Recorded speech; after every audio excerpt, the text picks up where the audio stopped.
Tal como inclinamos por vezes a cabeça para refletir, estar assim profundamente mergulhados na noite. À nossa volta dormem os homens.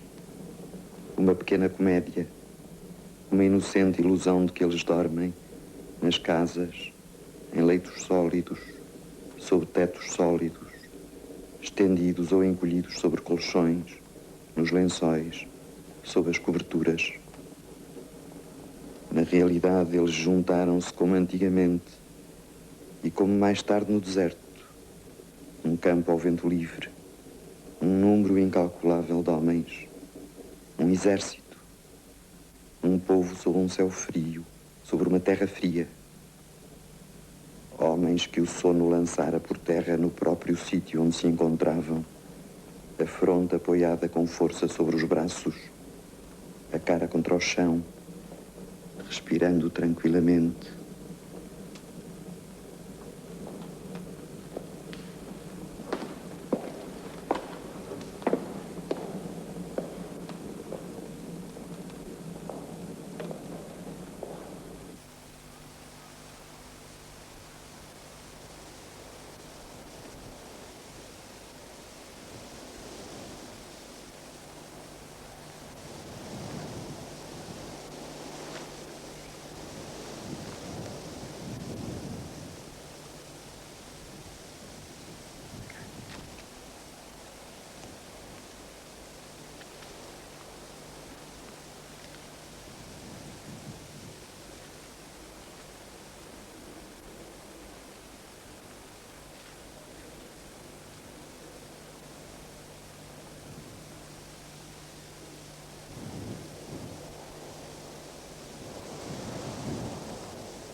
Espera! Espera!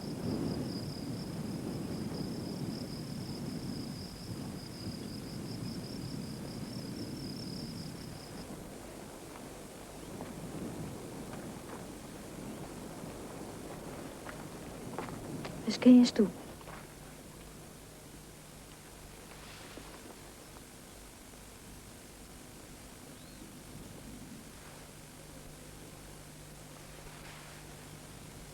Sim, eu acompanho-te.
Já vi cenas como esta uma infinidade de vezes.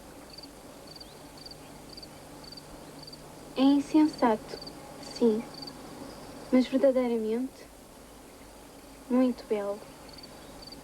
Mas é necessário impedi-la de se ferir com tal violência, de maneira tão selvagem. Nada posso fazer. Como podes tu, ó mãe, ser tão compassiva, ao mesmo tempo tão fria?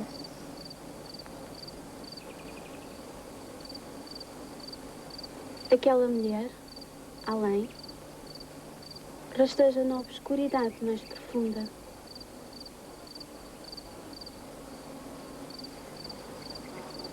No entanto, tão débil, arrastando-se devagar no seu caminho de terra,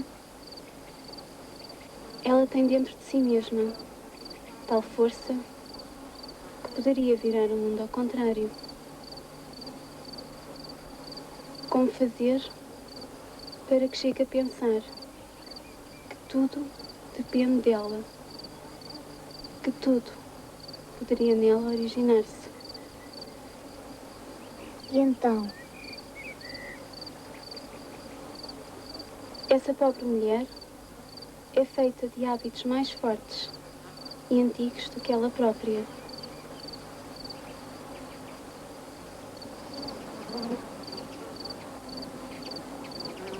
Assim,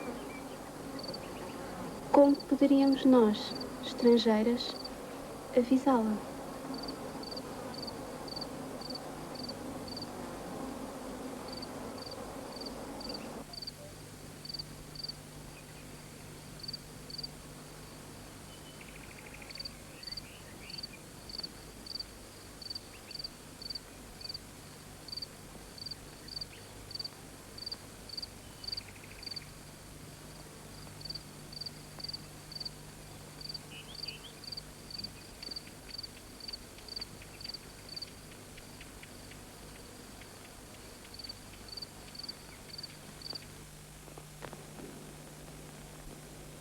Par ainsi, le renard, de quoi se servent les habitants de la Thrace quand ils veulent entreprendre de passer par-dessus la glace quelque rivière gelée et le lâchent devant eux pour cet effet, quand nous le verrions au bord de l'eau, approcher son oreille bien près de la glace pour sentir s'il aura d'une longue ou d'une voisine distance bruire l'eau courante au-dessous, et selon qu'il trouve par là qu'il y a plus ou moins d'épaisseur en la glace, se reculer ou s'avancer, n'aurions pas raison de juger qu'il lui passe par la tête ce même discours qu'il ferait en la nôtre, et que c'est une ratiocination et conséquence tirée du sens naturel.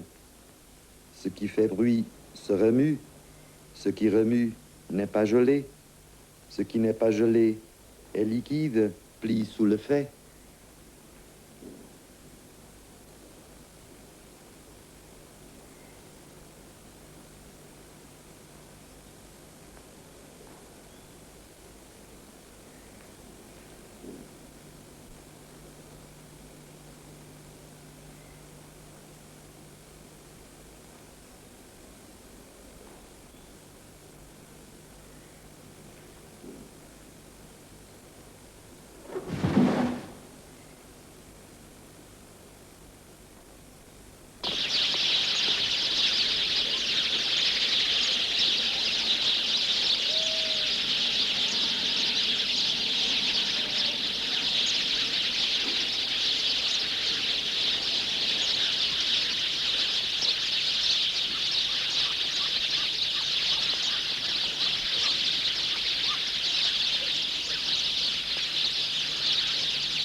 Vejam, ali embaixo, no vale. Que raiva, que ruído, violência e desordem. Também jogo, amor próprio e vaidade. Quem os obrigou a combater-se uns contra outros? A bater-se até à morte. Um rei Contra quem? contra soldados de um outro rei. Assim, eles combatem contra si próprios nesse tumulto exterior. Mas por que é que eles obedecem assim tão cegamente? Eles obedecem a leis que se mantêm, não por serem certas, mas por serem apenas leis. O fundamento místico dessas leis é só esse. Os soldados devem lutar para defender os seus senhores, mas antes de bater-se até à morte, eles gastaram já as suas vidas, produzindo riquezas, criando assim os seus reis e o poder que os mantém. Estas leis são decididas por insensatos a quem falta equidade, mas sempre, sempre por homens, autores vãos e resolutos. Vede, aquele soldado isolado, além, decorre só, a pé, sem lança, quase sem armadura. Ele perdeu o seu cavalo, depois perdeu o seu irmão e o seu melhor amigo. Ele viu também morrer o seu rei. Ele está totalmente só, totalmente perdido. Ele cai e rola na poeira no paroxismo da perda, do desgosto e no excesso da sua dor, com violência, morre.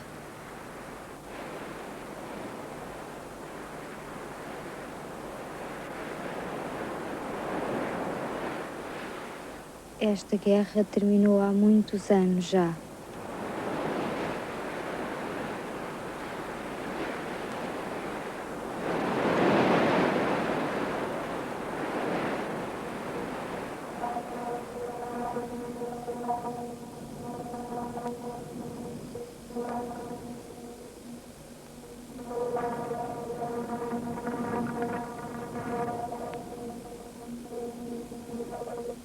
Dos milhares e milhares de homens que morreram, desde há algumas centenas de anos, de armas na mão, não há 100 deles de que tenhamos conhecimento. Todos, no entanto, estão privados das vossas lágrimas, sepultados numa noite profunda. A sua memória, não dos chefes somente, mas das vitórias e batalhas, está ela própria sepultada. Será já muito se daqui a algumas centenas de anos houver a lembrança de que, no nosso tempo, houve guerras entre nós, como aquela que se passou além, lá embaixo, nesse vale.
Vem, alma errante, volta dos montes, da floresta, dos caminhos ou das fontes, das sombras ou das névoas, dos lodos ou do fundo do mar.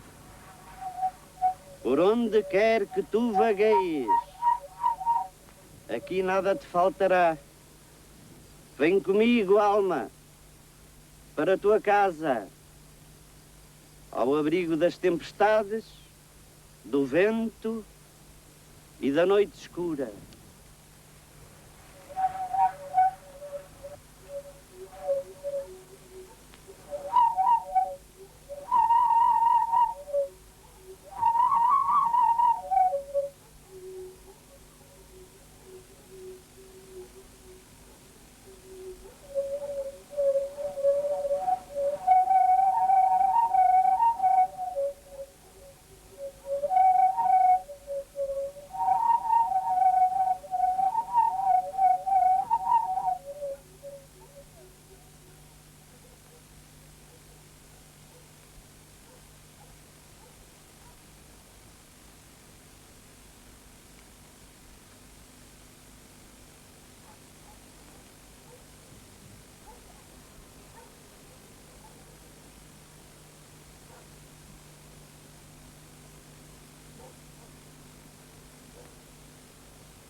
A alma do doente já regressou. A alma do doente já voltou à sua casa.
Leitura pública do processo e da sentença, feitos segundo o procedimento habitual, na presença de familiares da vítima, do proprietário do porco homicida e também na presença dos jurados, notáveis, burgueses e povo, na vila de Castelo Branco, no dia 2 de abril de 1428.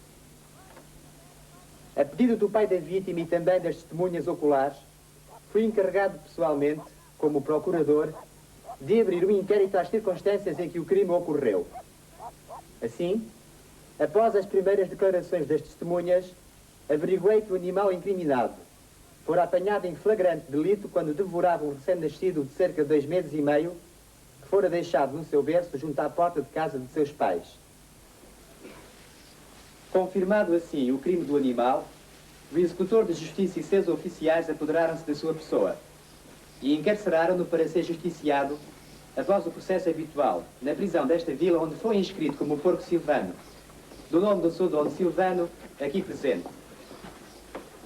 No decurso do processo, as testemunhas foram ouvidas e confrontadas com o acusado, tendo as suas deposições confirmado de novo o facto que lhe era imputado.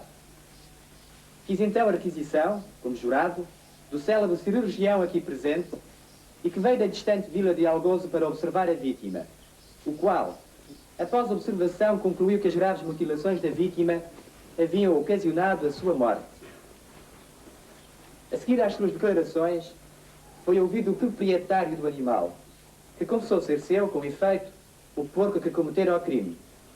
Pelo que hoje de manhã, dia da execução e em frente à prisão, me reuni com os magistrados e algum povo. Fazendo sair o detido, nesse mesmo lugar lhe signifiquei, entre 2 rufar de tambores, a sentença capital.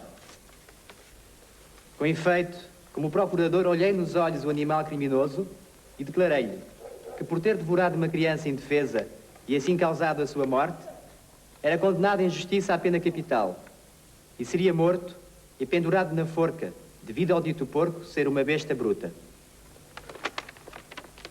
As atas do processo foram-me enviadas depois e a sentença de morte foi confirmada pelo Conselho de Magistrados. A consignação de animais em justiça tem sido defendida pela maioria dos juristas e teólogos que, tal como nos séculos anteriores, se baseiam numa passagem bíblica, a prescrição mosaica do Êxodo, capítulo 21, verso 28.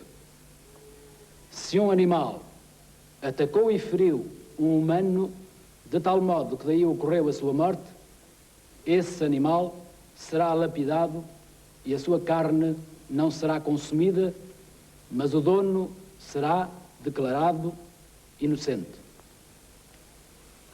Se uma besta bruta comete um delito, deverá ela morrer? Dizei que sim.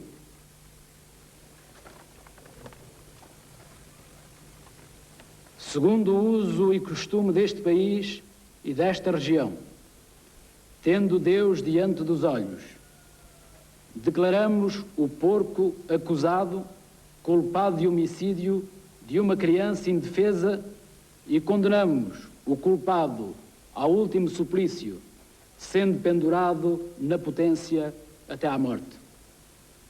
Aí ficará por longo tempo até apodrecer, para a memória da enormidade do seu crime e para incitar à reflexão os outros que poderiam querer imitá-lo. O proprietário perderá o direito à carne do animal que não será consumida. Pagará as custas de todo o processo, incluindo os custos de detenção e transporte do animal, e a paga ao executor de justiça. A execução solene e pública desta sentença é, pois, confiada ao carrasco especialmente escolhido e chamado de distante vila de Campo de Víboras para, por suas mãos, fazer justiça.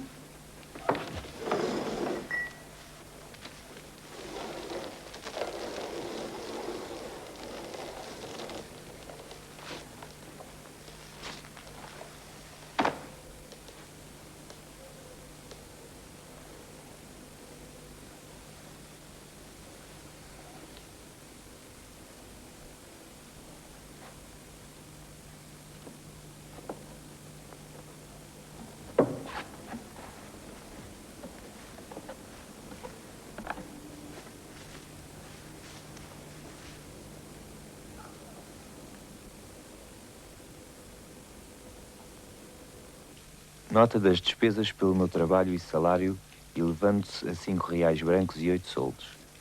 Para despesas feitas pelo porco dentro da prisão, 18 libras. Item a mim, primeiro carrasco, que vim de Campo de Vibras à distância de 10 léguas desta vila, fazer a dita execução, pelo comando e ordem do nosso bailio e do procurador do rei, 127 libras. Item para a carriola que o transportou à forca da justiça, 18 libras. Item para a corda com que foram presas as patas do animal durante o transporte e para a que serviu para o pendurar, 6 libras e 8 soldos.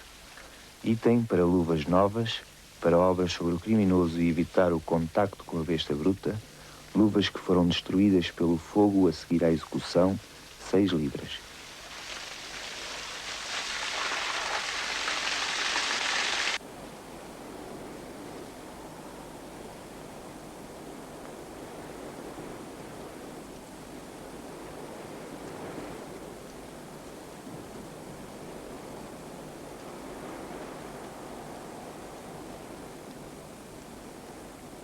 Para onde vão as meias luas?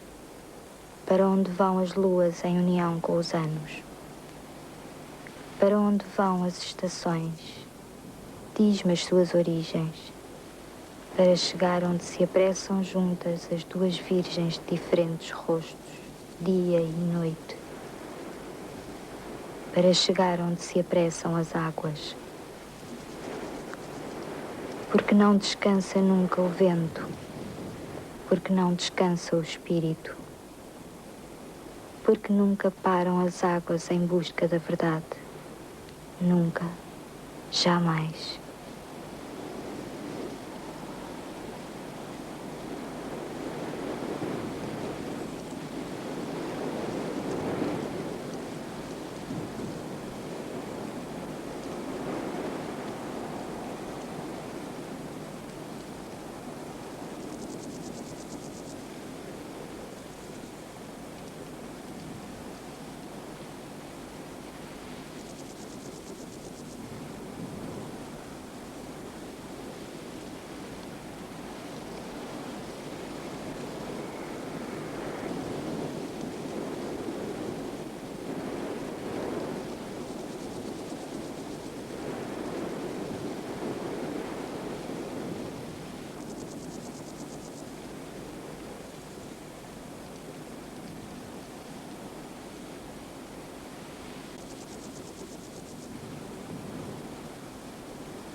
Como sempre, como todos os dias, atravesso estes lugares, estes montes, no calor do verão, no inverno rigoroso. Sou eu que trago o pão. Sou eu que trago, raramente é certo, outro alimento mais aos pobres isolados que às dezenas. E há sempre mais e mais que se amontoam no pavilhão.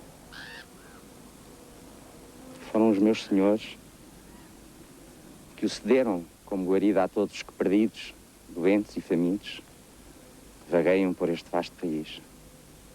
E entre eles há muitas crianças.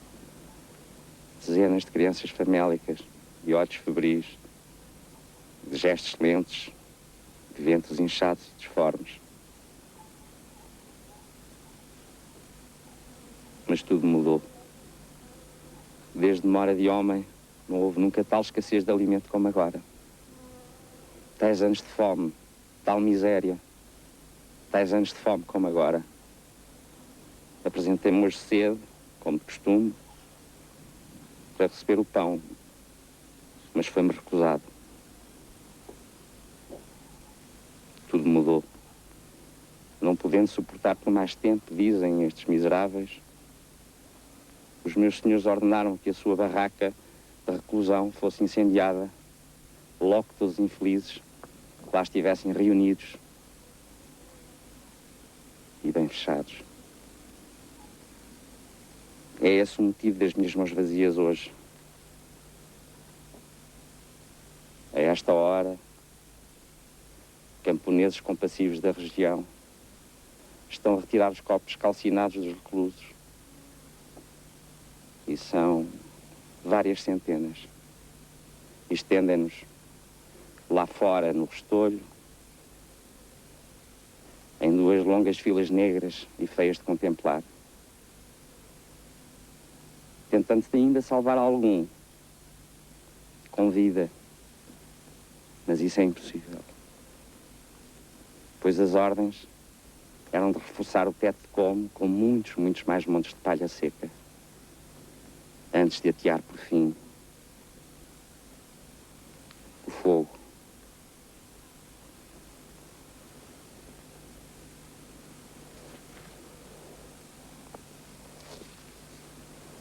Que se passará neste momento nos outros pavilhões deste país.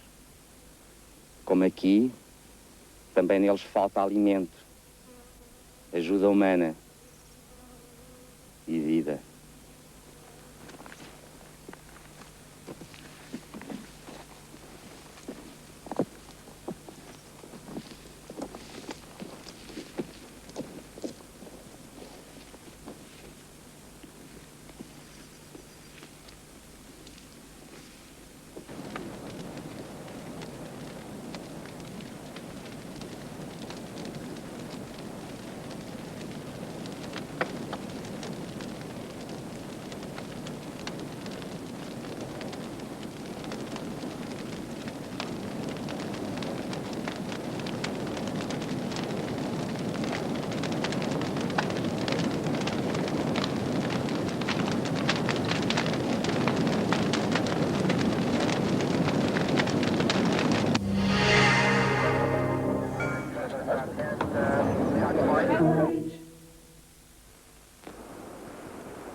Sei que um dia vou morrer.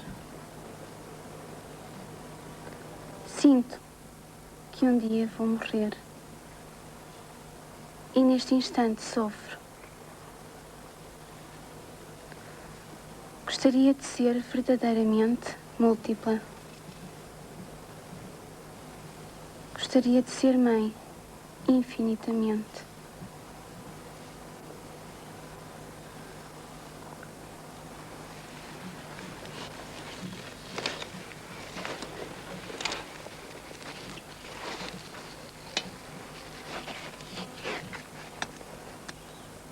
Eu estou ainda viva, mas sou já uma morta.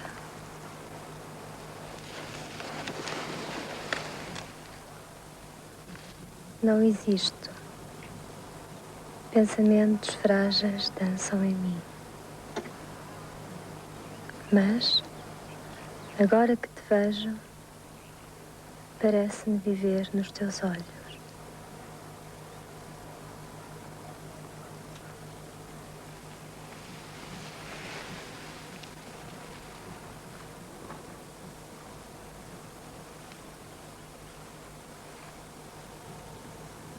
Já não te compreendo.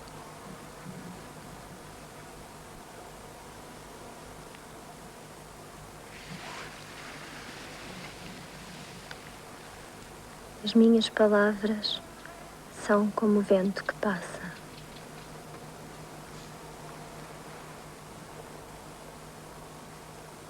Pensa nas poeiras que levantamos com os pés, na terra gasta dos caminhos. Esses, sim, estão verdadeiramente mortos para sempre. Deles, nem sequer restam já quaisquer rostos na memória. E os nossos lábios recusam-se obstinadamente a pronunciar os seus nomes esquecidos.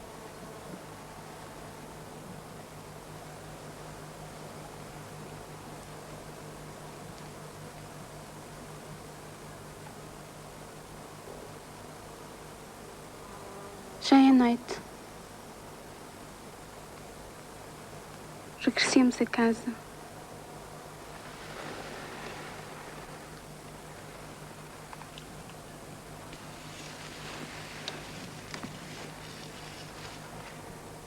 Ah, como a vida é longa. Como me sinto fatigada. Gostaria de estar completamente só.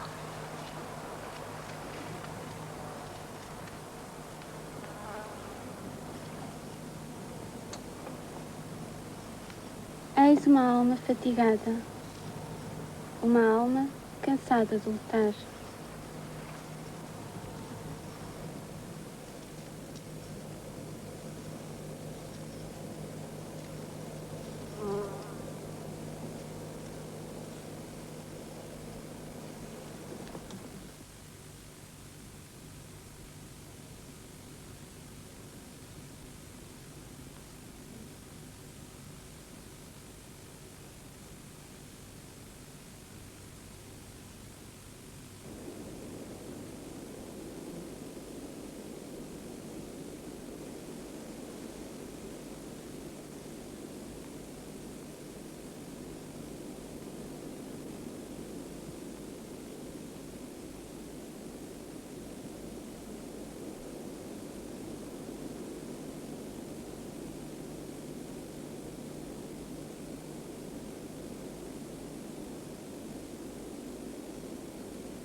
Reparem neste vinho tão precioso.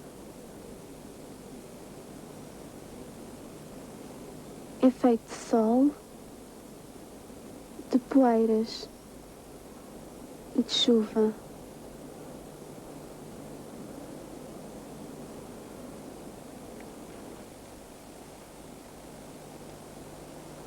As vinhas amadureceram lentamente, dia a dia, e as abelhas vieram pousar nas uvas, cobertas de impalpáveis poeiras de ouro.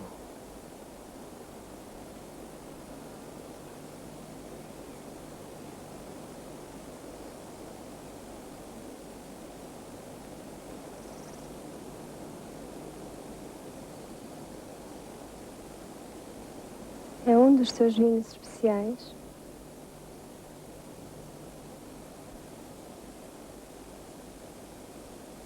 Não, não.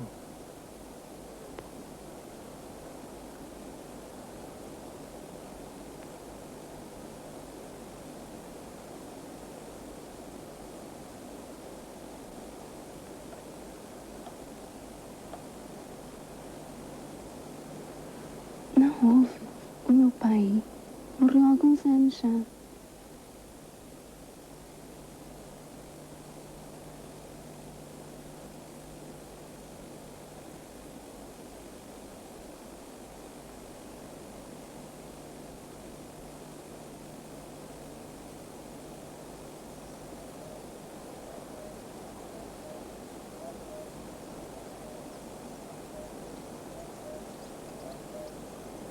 Pai, eu amo-te tanto. Eu sei-o bem. Sei-o bem, minha querida filha.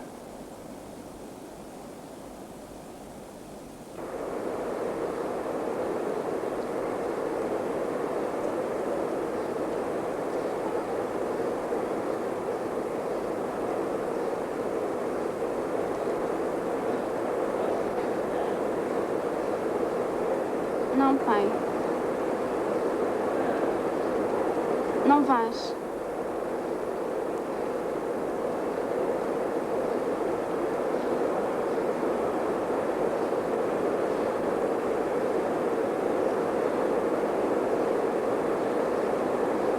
É preciso.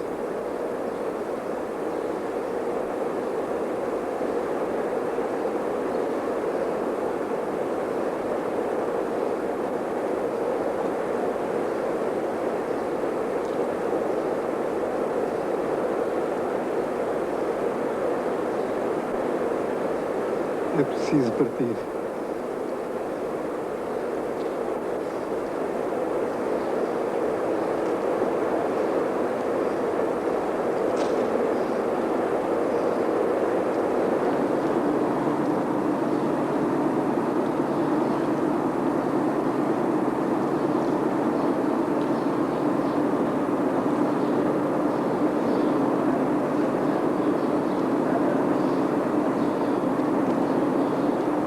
Demasiado tarde.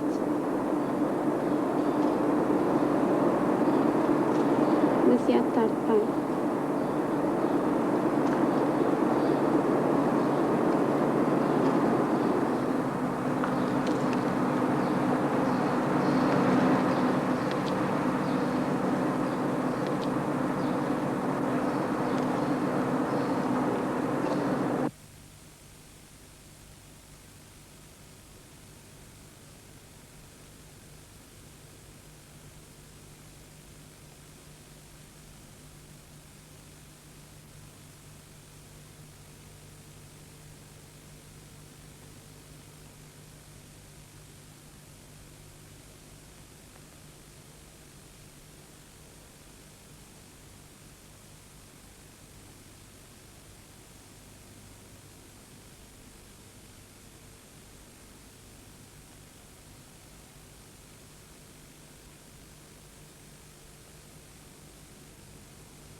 assassino!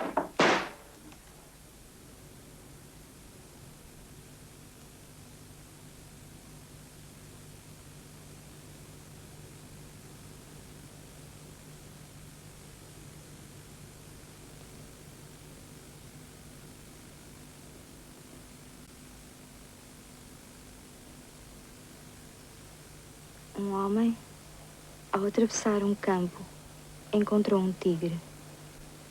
Fugiu, com o tigre sempre a persegui-lo.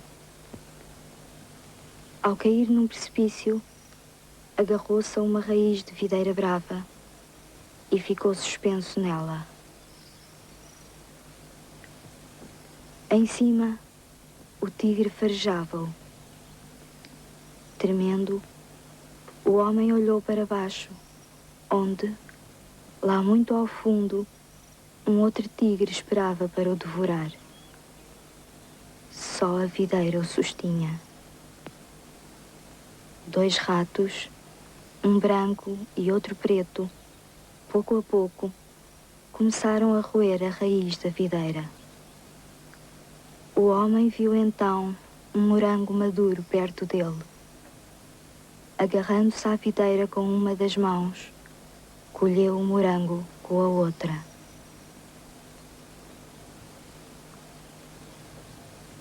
Como era doce o seu sabor.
Podemos entrever a beleza extrema desses corpos frágeis no crepúsculo inicial da história.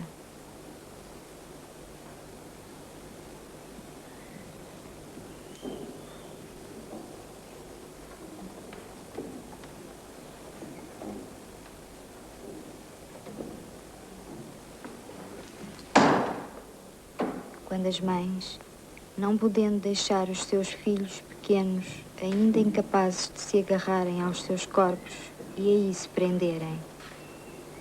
Quando as mães antigas se ergueram, direitas sobre os seus pés firmes e novos, e correram, levando as crianças nos seus braços humanos.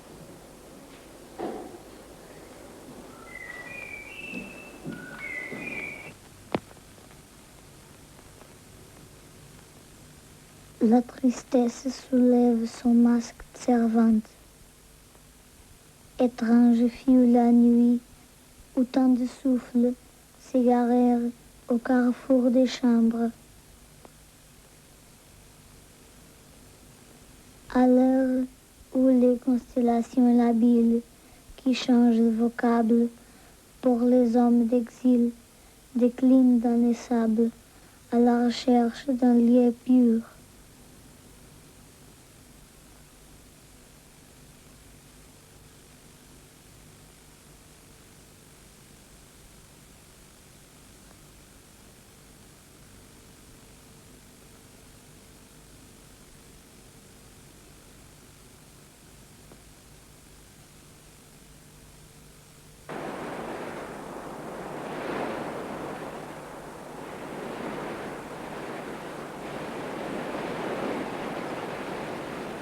cosmos é tudo o que existe, ou o que foi, ou que alguma vez será.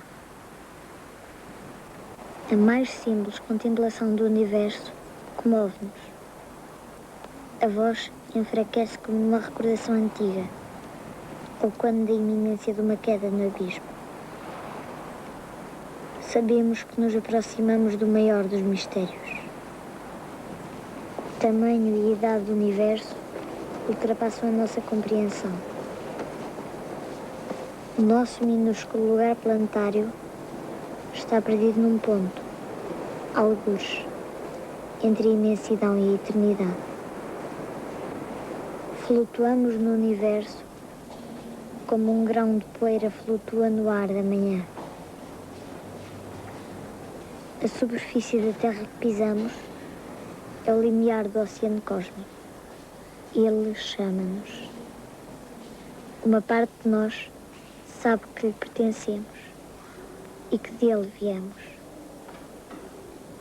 A Terra é apenas um lugar, mas nem chega a ser sequer um lugar normal, pois a maior parte do cosmos está vazia. O normal é o vasto e imenso vazio, frio e universal, a noite eterna do espaço, em comparação com o qual as estrelas e os seus planetas nos aparecem como algo dolorosamente raro e precioso. Se nos soltassem, ao acaso, dentro do cosmos, a probabilidade de que surgíssemos num planeta ou mesmo na sua vizinhança seria inferior a uma parte em 1000 milhões, de 1000 milhões, de 1000 milhões.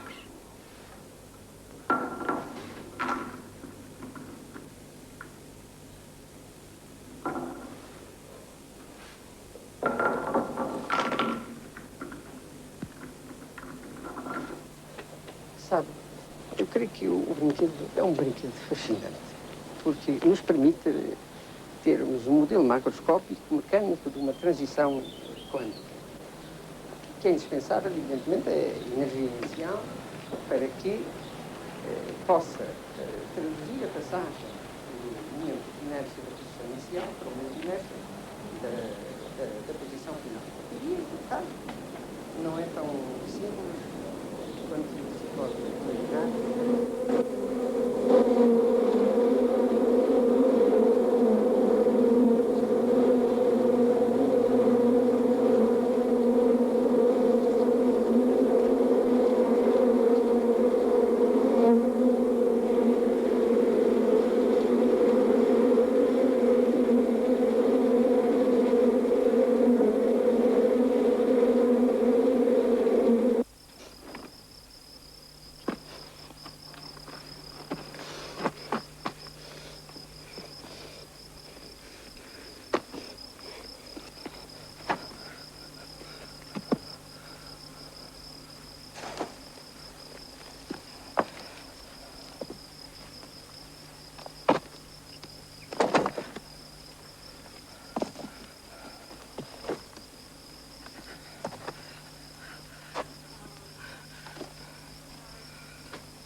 fixares os olhos muito ao longe, além, no horizonte mais distante, quando as brumas da manhã ou do crepúsculo se levantam, por instantes, vêem-se, embora fracamente devido à distância, luzes vagas e irisadas, como vestígios minerais que também rapidamente se apagam de novo. E o horizonte volta a aparecer liso e puro, ou então cai a escuridão da noite. É a grande cidade, dista muitas e muitas léguas daqui. Ela estende-se lá, a perder de vista, para todos os lados, cobrindo a terra, invadindo o céu, numa extensão imensa que tu não podes imaginar. Mais vasta ainda que esta que, do cimo desta alta montanha, podemos abarcar em todos os sentidos.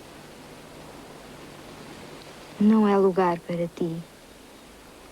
Lá faltaria para ti o céu, o ar, o espaço e o silêncio.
Esse campo imenso, circular e deserto, que vimos lá em cima no monte, é o campo nuclear.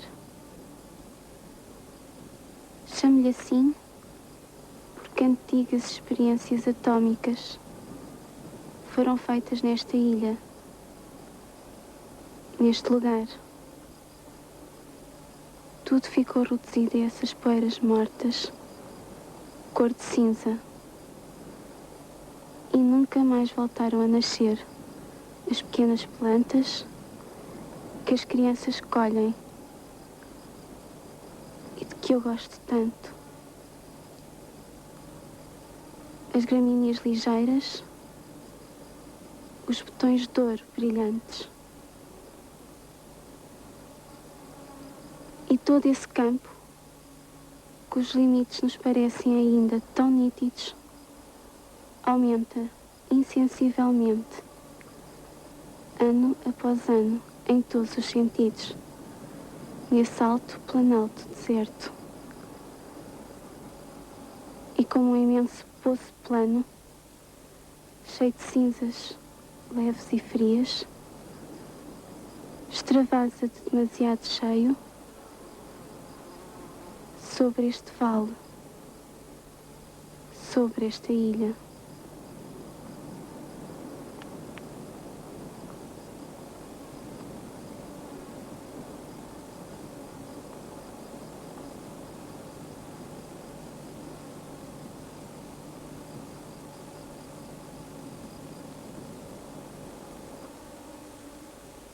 Mas quem és tu? Ser-me-ia bem difícil de o dizer. Estamos juntos, sim, aqui. Eu falo contigo. Tu falas contigo mesma.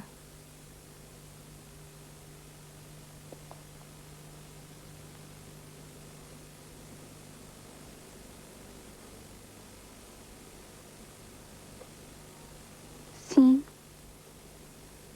eu falo alto. Eu falo sozinha.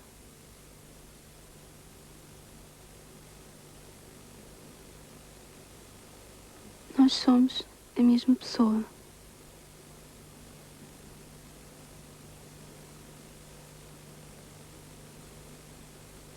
A mesma imagem, talvez.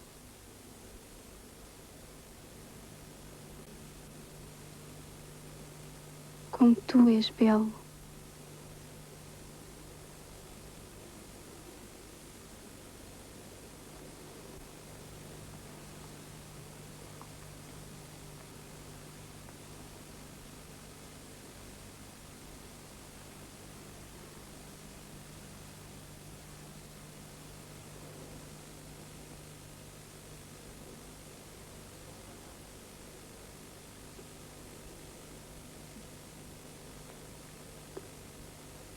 Tu és de uma fragilidade extrema.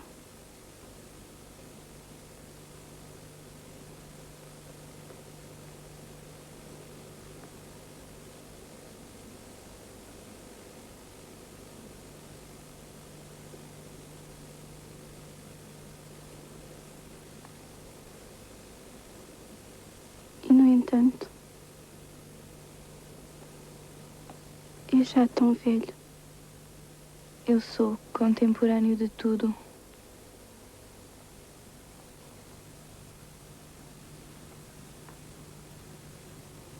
Natureza infinita, tecido espesso, maciço, em movimento inesgotável, tapeçaria sempre inacabada, onde, incessantemente, se desenham e apagam todas as formas. Redes infinitas de histórias inextricáveis, confusa estridência de vozes discordantes, numa total anulação, uma explosão silenciosa. Tudo se passa na escuridão. É preciso, talvez, escolher um fio ao acaso. A ideia destas histórias é tua, e não sou eu que vou interferir nelas. E, no entanto, será que houve jamais alguma coisa, em algum lugar, em algum tempo,